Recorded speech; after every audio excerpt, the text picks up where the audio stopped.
नमस्कार।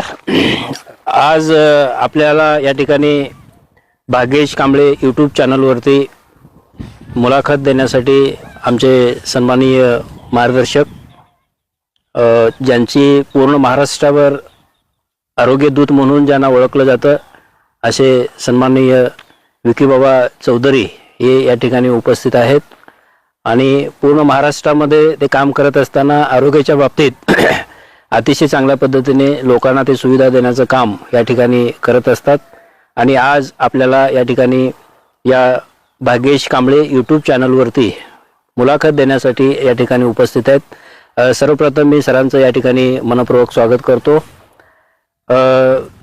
या ठिकाणी सरांना प्रश्न काही असणार आहेत या मुलाखतीच्या बाबतीत। पूर्ण महाराष्ट्रावर ते काम करत असताना त्यांना ज्या गोष्टीचे अनुभव आलेले आहेत, त्यांनी ज्या पद्धतीने ग्रासरूटवरती काम करत असताना ज्या वेगवेगळ्या पद्धतीने ते काम केलेले आहेत ते समजण्यासाठी आणि त्यांचे जे भावना आहेत, त्यांच्या मनातील ज्या इच्छा आहेत की आरोग्यदूत म्हणून काम करत असताना ते कशा पद्धतीने काम करत असतात, तर ते त्या संदर्भात या ठिकाणी मुलाखत होणार आहे। नमस्कार सर।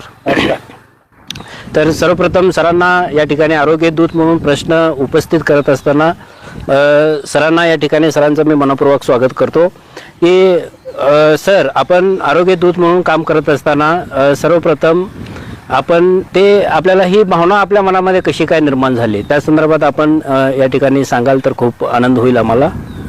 प्रथमतः मी भाग्येश कांबळे या यूट्यूब चॅनलचं मनापासून स्वागत करतो। त्याच पद्धतीने एक या तालुक्यामध्ये एक गाडा अभ्यासक म्हणून ज्यांच्याकडे आम्ही पाहतो असे सन्माननीय चंदन सोनकांबळे सर यांचं या ठिकाणी मनापासून मी स्वागत करतो। आणि आत्ता त्यांनी प्रश्न विचारला की बाबा आरोग्याच्या संदर्भात आरोग्यदूत म्हणून तुम्ही सर्वसामान्य लोकांमध्ये काम करत असताना का म्हणून तुम्हाला ही भावना निर्माण झाली।